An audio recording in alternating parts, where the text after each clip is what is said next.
on Contemporary China, 5 July 2023, from the Third Congress of the Communist Youth of Denmark, DKU. Note from Audiobook Maker. This document was released before the DKU adopted Marxism-Leninism-Maoism in September 2024. Nevertheless, the document represents a basically MLM understanding of Dengite revisionism and the character of modern-day China. The document holds additional relevance as it represents a decisive turn towards anti-revisionism in the DKU. On Contemporary China, a historical background. The question of whether or not modern China is a socialist country is one of the most polarizing issues among self-proclaimed Marxist-Leninists today. DKU's position on this question defines our position on a wide range of theoretical, political, philosophical, and economic issues that we have to deal with in our daily activities. Therefore, we must give a clear answer to our view on the political character of China. We believe that China's socialist development stretched from the founding of the People's Republic in 1949 to 1978, when Deng Xiaoping's complete seizure of power and the introduction of his reform policies marked a concrete rupture from China's previous practical and theoretical line. During China's socialist period, the Communist Party of China was primarily divided into two political groupings: the left wing, represented by Mao Zedong, who prioritized egalitarian socialist development, and the right wing, represented by Liu Shaoqi and Deng Xiaoping, who prioritized economic development even through capitalist initiatives. This was a contradiction in the view on the economic base, which is also split in two. In communist parties, the left wing has historically prioritized the mode of production, while the right wing has prioritized the productive forces, a viewpoint also seen in earlier Soviet opportunists such as Bukharin and Yaroshenko. This contradiction manifested itself on a wide range of political issues, of which the primary was the issue of collectivized agriculture. After the party's left wing was defeated and imprisoned, the right wing's previous policies were quickly introduced one after another. Workers' rights to strike and freedom of speech, which had been introduced with the 1975 constitutional amendment, were removed in 1978. Other workers' rights were continuously decreased. State-owned companies were privatized, and agriculture was decollectivized. The collectivization of agriculture is one of the primary theses of Marxism-Leninism, as collectivized agriculture forms the main pillar of the worker-peasant alliance, which serves as the foundation of the dictatorship of the proletariat in a formerly semi-feudal society. In addition, collectivized agriculture is necessary to transform the individual, small production that peasants previously engaged in into collectivized production, with the goal of eventually evolving into a higher stage of socialist production. The danger small production poses to socialist construction was clearly described by Stalin in Foundations of Leninism. Wherein lies the power of the overthrown bourgeoisie? In the force of habit, in the strength of small production. Small production engenders capitalism and the bourgeoisie continuously, daily, hourly, spontaneously, and on a mass scale. The abolition of classes means not only driving out the landlords and capitalists, it also means abolishing the small commodity producers, and they cannot be driven out or crushed. We must live in harmony with them. They can and must be remolded and re-educated only by very prolonged, slow, cautious organizational work. Here Stalin clarifies by quoting Lenin that small production is the primary danger to the dictatorship of the proletariat, and that a transformation of the small producers, for example through the collectivization of the peasants, is the only way to do away with small production. Without this transformation, the establishment of communism is not possible. Stalin clarifies this point further in a later article. Speech delivered at the first All-Union Congress of Collective Farm Shock Brigadiers. There you have the two paths, the capitalist path, private agriculture, and the socialist path, collectivized agriculture, the path forward to socialism and the path backward to capitalism. There are people who think that some sort of third path could be followed. They want us to return to the old system, to return to individual farming, but without capitalists and landlords. Moreover, they only want us to permit the existence of the kulaks and other small capitalists as a legitimate phenomenon of our economic system. Actually, this is not a third path, but the second path, the path to capitalism. For what does it mean to return to individual farming and to restore the kulaks? It means restoring kulak bondage, restoring the exploitation of the peasantry by the kulaks, and giving the kulaks power. But is it possible to restore the kulaks and at the same time to preserve the Soviet power? No, it is not possible. The restoration of the kulaks is bound to lead to the creation of a kulak power and to the liquidation of the Soviet power. Hence, it is bound to lead to the formation of a bourgeois government, and the formation of a bourgeois government is bound to lead in its turn to the restoration of the landlords and capitalists, to the restoration of capitalism. The so-called third path is actually the second path, the path leading back to capitalism. Hence, there are only two paths, either forward and uphill to the new, collective farm system, or backward and downhill to the old kulak capitalist system. There is no third path. These are just two of the most overt examples of texts that discuss the necessity of collectivization to eliminate small production. Deng Xiaoping was no doubt familiar with them, as texts like these were often brought up in the heated political debates of the early 1970s. However, decollectivization went ahead anyway and was fully implemented by 1984. This would eventually lead to millions of unemployed people moving to the cities for work. Along with the decollectivization of agriculture, the dismantling of socialist industry also began. In 1986, a new contract system was introduced, which meant that workers hired after its implementation would no longer be guaranteed permanent employment. This meant that the labor market, which had been abolished during the socialist construction under Mao, was reestablished with the main purpose of raising the rate of surplus value extraction, thus further exploiting the proletariat of China. Soon after, the Iron Rice Bowl, which provided workers with permanent employment, a strong welfare net and other benefits, was completely removed because it stood in the way of further extraction of surplus value from the Chinese proletariat. This came alongside an economic structural reform in 1985, which gave company management more individual control over the company's finances. In 1988, this control was extended when ownership of many firms was shifted from the state to the firm's management. Cadres who were previously encouraged to stand among the masses and not take on bureaucratic roles were, after Deng's reforms, bribed with directorships and given a share of the profits their companies could achieve. This would eventually lead to the total privatization or closure of many companies in the late 1990s.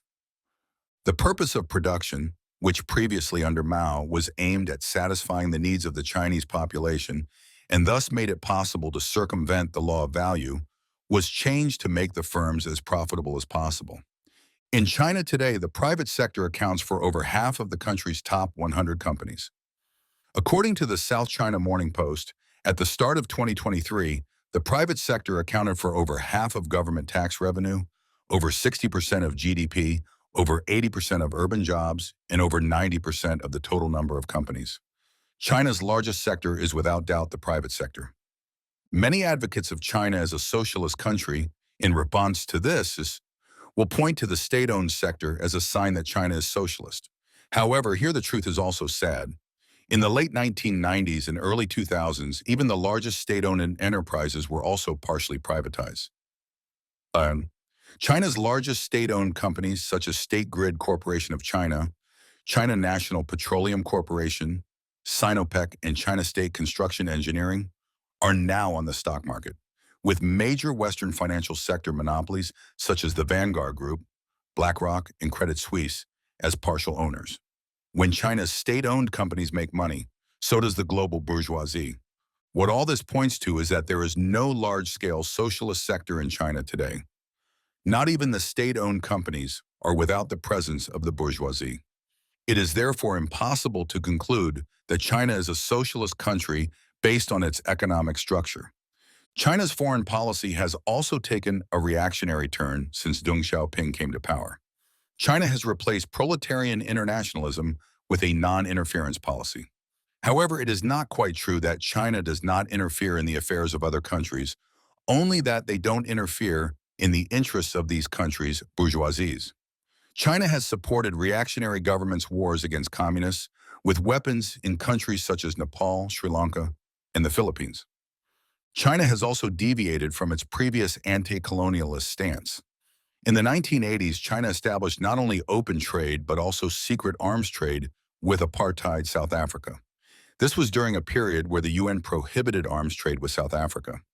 China established diplomatic relations with Israel in 1992, buys Israeli weapons, and is today the country's second largest trading partner.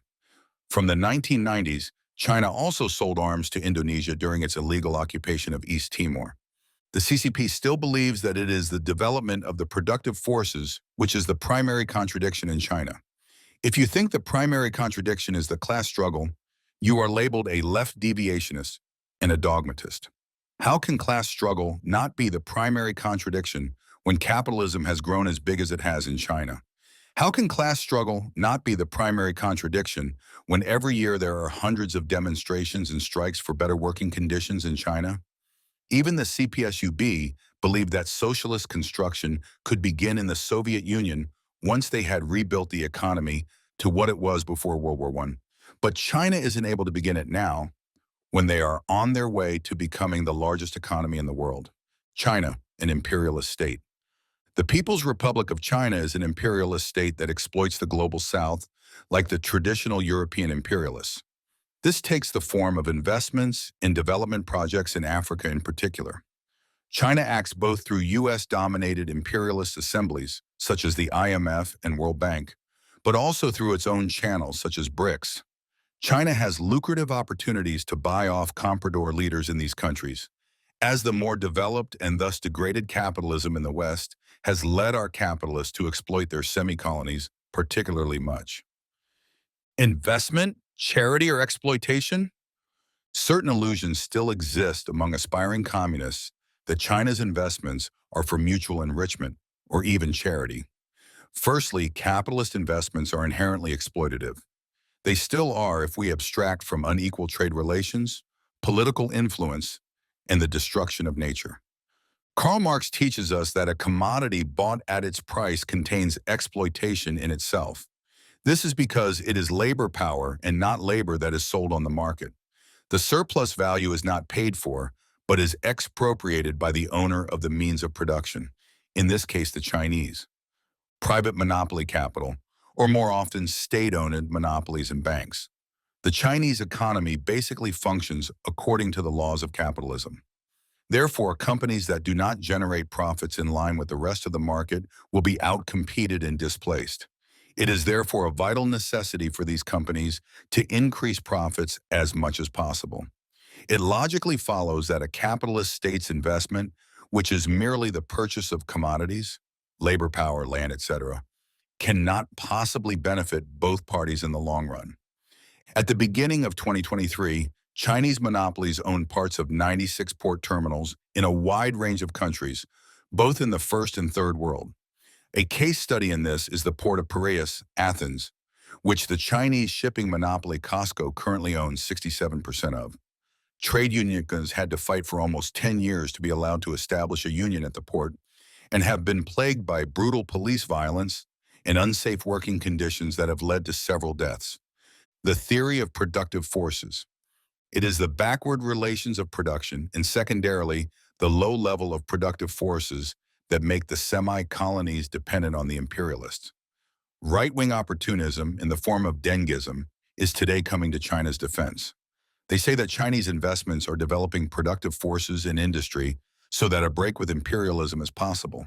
The old imperialists also claim to have created economic development in their colonies with modern infrastructure and technology. In reality, there was a one-sided development of the wider economies, an export economy that in the international division of labor is bound to lag behind big capital's pursuit of profit. This creates uncertainty as changes in the price or demand for specific goods on the international market can lead to depression or boom depending on which way the wind blows. The boom, however, usually leads to extraordinarily high profits for the imperialists, with the depression being covered entirely by the working masses of the subjugated nation. The Chinese development projects and their social democratic national lackeys in the semi-colonies are not sincerely interested in breaking with imperialism. The agents of imperialism in the semi-colonies are the comprador bourgeoisie and the landowning class.